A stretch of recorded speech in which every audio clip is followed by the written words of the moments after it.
answer anything you know, as long as it's within my power to answer. Why did you bring us here? Ivisa said. If you were here to deal with that scoundrel before, that would be understandable, but now that you've broken ties with your family, why are you still staying in Eagle Peak City? Can I say this? She asked. Perseus nodded. Of course. Then tell me. Before that, I'd like to ask you, what kind of place is Eagle Peak City in your eyes? Perseus asked.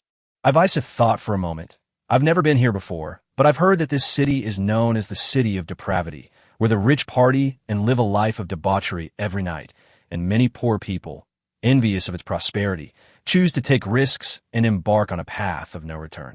Don't tell me you came here to find women. She stared straight at him. I've also heard that there are beautiful women all over the place here, and that as long as you have money, you can find any kind of woman. Perseus shook his head and then nodded. Why did you shake your head? And why did you nod? Ivisa asked cautiously. I shake my head because I certainly wouldn't look for women just for the sake of looking for women, much less let it interfere with my business, Perseus said. Besides, I find women that can be found with money disgusting. So far, I haven't spent a single copper coin to find a woman. Ivisa couldn't refute the last statement. He got Carol by trickery. Not only did Winnie not take the money, she gave him a lot of money instead. She could at least believe the first part of that statement, as long as he doesn't betray her trust. Then why is that? She asked. Perseus did not answer the question directly, but instead spoke to himself.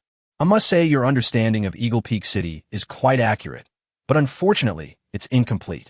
Oh, Ivisa's gaze sharpened. She is well-read and has a vast amount of knowledge, far exceeding that of many elders. Yet now, a scumbag is saying that her understanding is incomplete. Don't be unconvinced. Perseus smiled and shook his head. Eagle Peak City is not only known as the City of Fallen, but also as the City of Adventure. The latter was actually its original name. Of course I know that. I just didn't say it. Ivisa's face flushed red. This woman's competitive spirit is really something. Good. Perseus's eyes were full of affection. I know that this place preserves the most complete ancient ruins on the entire continent. Every year, new ruins that no one has ever set foot in are discovered, attracting countless adventurers from all over the continent. It is because of these adventurers that this city was so prosperous, and later it became so decadent, Ivisa said, frowning. Yes, my dear. Perseus nodded with a smile. Now I can tell you plainly that we did not come here to fall into depravity, but to embark on adventure. Adventure? Do you think I have the leisure to play the role of an adventurer with you? You know what I want. Ivisa frowned. I know, so you should calm down and listen to me, Perseus said. Stop beating around the bush. Just tell me what you want to do with us. An adventure, Perseus said directly. Ivisa clenched her fist silently. She really couldn't hold back any longer. I'm not like other adventurers who take risks just to make money. Perseus said, I know what you want. You want power, and that's exactly what I want too. Ivisa silently loosened her fist again. Go on, she said expressionlessly. My learned Miss Ivisa, have you ever heard of the name of a deity? Perseus smiled mysteriously. The gods he referred to are the ancient deities that people use to make oaths and vows in this world. They're also the creator gods, and there are 9 of them in total. Which deity are you referring to? Ivisa asked solemnly. Of course it's the god of calamity, Perseus said calmly. Ivisa's expression changed drastically. He hadn't seen her express herself so much in a long time. You better not be thinking about that thing, she said in a low voice. Oh, Perseus forced himself not to laugh. The god of calamity is the most powerful, but also the most evil among the 9 creator gods. He was capricious and tyrannical, and not only earthly creatures but also other gods suffered greatly at his hands. Finally, one day the other gods could no longer tolerate him and joined forces to kill him. Even with the combined power of the 8 gods, the surprise attack resulted in the deaths of 2 gods and the serious injuries and slumber of 6 others before the god of calamity was barely brought to his death. Even after the god of calamity died, his unparalleled divine power remained in the world. Many people yearn for this power. Even the devils of hell are drawn to it. There has always been a legend on this continent. That means whoever masters the power left behind by the god of calamity will become the new god of creation. Unfortunately, both this legend and this power are poisonous. The power of the god of calamity is not a legend. It is real and has reshaped the world many times in the past. Each rebirth represents the death of billions of lives, the demise of countless civilizations, and the end of an era?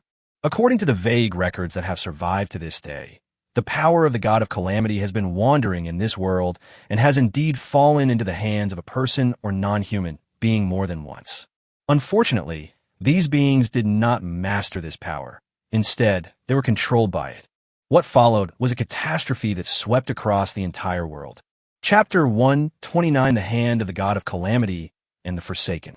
For beings corrupted by the power of the god of calamity, no matter what race they are of or what their past experiences and thoughts are, all become irrelevant in that instant. They were given a unified name by later generations: the Hand of the God of Calamity. Like everything in this world, whether real or illusory, God originally had no name. His authority came from human beings. It is strange, but humans, who are like ants in front of the gods, are able to name the gods. The God of Calamity, as the name suggests, is the embodiment of catastrophe and calamity. The Hand of Calamity, corrupted by the power of the Calamity God, is responsible for spreading the will of the Calamity God throughout the world. The specific operation method is very simple. Kill. He kills anyone he sees, destroys any nation he encounters, fears no threats, refuses bribes, listens to no pleas, and is unstoppable. There is no equality between people, and there can never be equality. This ironclad rule will remain in effect as long as there are two or more people in the world. Even excluding acquired status and identity, people are still naturally categorized by height, weight, intelligence, strength, weakness, and disability. Because of these differences, it is impossible for everyone to treat each other equally. There will always be some personal bias involved. But before the hand of the God of Calamity, all beings are equal. It's like a road roller, and all the creatures that appear before it, regardless of their status, gender, or age, are like insects in front of the roller's wheels. It crushed them all equally, turning them into mountains of corpses and seas of blood indistinguishable from one another. No one can stop its crushing force. Even a ninth-tier mage, who is said to be comparable to a god, is no more difficult to kill than a helpless, crying infant in the eyes of the God of Calamity. Thus, all nations and all races, no matter how unwilling they were, could only despairingly head towards their own demise. Fortunately, the Hand of Calamity won't last forever. This is not because anyone can defeat it, but because it is ultimately just a mortal being and cannot withstand the power of the God of Calamity for long. After a certain period of time, it will disintegrate on its own, and the power of the God of Calamity will regain its freedom and continue to roam the world, waiting for the next lucky one to be favored by it. If it weren't for this, the world would have long since become a lifeless wasteland. If the Hand of Calamity exists for a long time, all civilizations in this world will be buried in the dust of history, and the very few lucky ones who survive will start again from the Stone Age and create new civilizations little by little. This signifies the annihilation of the old era and the birth of a new one. If its existence is short-lived, it will not be able to destroy the entire world civilization, and this era will continue to exist, with civilization even having the opportunity to develop to a considerable extent. Until a new God of Calamity appears, these two scenarios occur randomly in this world. Apart from the inevitable birth of the God of Calamity's hand, nothing else is certain. To date, 17 eras have been verified, with durations ranging from several decades to several thousand years. There are also some eras that are merely conjecture. Some eras are beyond our comprehension, but it is still possible that it existed, only that it has completely vanished without a trace, turning into nothingness that no one can see. The most troublesome thing about the discontinuity of civilizations is that it is difficult for people in later generations to decipher the writings, culture, and technology left behind by earlier eras. In short, one thing is beyond doubt. This world has already gone through countless cycles of destruction and rebirth, and the next destruction could happen at any time. According to records, the most recent instance of the God of Calamity occurred 700 years ago, and fortunately only half of the continent was destroyed. 700 years is a rather short period of time in history. Therefore, even 700 years later, it is highly likely that they and several generations of their descendants will never see the new generation of the God of Calamity. With the exception of a very small number of pessimists, most people think this way. Therefore, even though everyone knows the terror of the God of Calamity's hand, they still eat and drink as usual and have children as usual. The god of calamity and a series of related terms are all taboo. In some countries, uttering the name of a calamity god, even accidentally, can result in a death sentence and public execution. But this does not stop some people from continuing to crave the power of the god of calamity. After all, that is a power capable of changing the entire world, which even the most devout saints cannot resist. Fanatics like these are among the most self-important people in the world. They were all confident that they could control the power of the god of calamity, not the other way around. So, at this very moment, some of these people are still tirelessly searching for that power all over the world. They shamelessly called themselves the Chosen Ones, intending to transcend their mortal form and become new gods. Others, however, call them rejectors with disgust. It means that these guys abandoned everything in pursuit of power, including all morality, ethics, and conscience, and willingly degenerated into something worse than animals, and therefore naturally became the enemy of the whole world. Those who renounce their rights do not enjoy any human rights, any mercy, nor are they protected by any legal rules. In other words, once caught, you can do whatever you want with them. Even if you chop them up and eat them, no one will object. Ivais's gaze toward Perseus became very strange, probably because she also regarded him as a rejecter.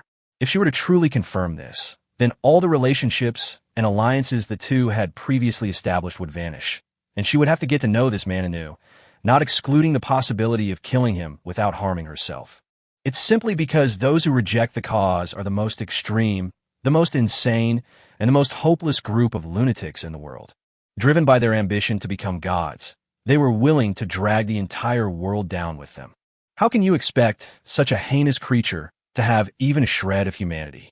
If you don't even count as a human being, then talking about anything else is just empty talk. Perseus knew perfectly well what was going on and quickly explained, I am not a rejecter, really. Based on what you just said, does it even matter whether you're a rejecter or not? Ivaissus said quietly. You're not going to report me, are you? Perseus was genuinely worried. It depends. Perseus's eyes twitched upon hearing this, and he became completely obedient. It might be okay to be evasive about other things, but when it comes to matters of the god of calamity, failing to explain things clearly and convince the other party could really lead to serious trouble. Although it might make you misunderstand me as a lunatic, please believe me this time, since I've never lied to you before, Perseus said sincerely. We'll see, Ivaissus said unmoved. I'm not a rejecter, but I do want the power of the god of calamity, Perseus said, and I am absolutely certain that I will not be corrupted by that power. Then do you know that all those who reject the cause say the same thing as you? I know. But we're not completely without trust. Even if you don't want to believe it, at least believe it for a second, right? At least, keep your reservations. Ivaissus fell into deep thought. How is it? Perseus asked impatiently. It depends. Although she said that, the fact that she could remain so calm shows that she did believe him to some extent. As long as life goes on, that's better than anything else. At this point, both of them were speechless. Perseus kissed her on the forehead and then went to the campfire. Chapter 130, The New Killer of Father. By the campfire, Winnie was enjoying a slightly charred little bird. As soon as she saw him approach, she let go of it, holding up the twig she had used to skewer the bird, gesturing, want a bite. The bird died with its eyes wide open, roasted so badly. Perseus shook his head, gesturing for her and Katie to leave. Katie obediently went back to the carriage. Winnie immediately looked at the bewildered Carol, pouting and refusing to move. If you don't leave now, you'll have to take care of yourself with your hands for the next 10 days, Perseus said calmly. Winnie immediately stood up and ran, not forgetting to take with her the lump of charcoal she was so proud of. Perseus faced the campfire and sat down calmly next to Carol. Carol had been incredibly nervous ever since she saw him walk over, and when he sat down next to her, she almost jumped up on the spot. But she managed to calm herself down, remaining expressionless and silent, hugging her knees to cover half her face. Does it still hurt? Perseus asked with a smile, leaning close to her ear. Carol immediately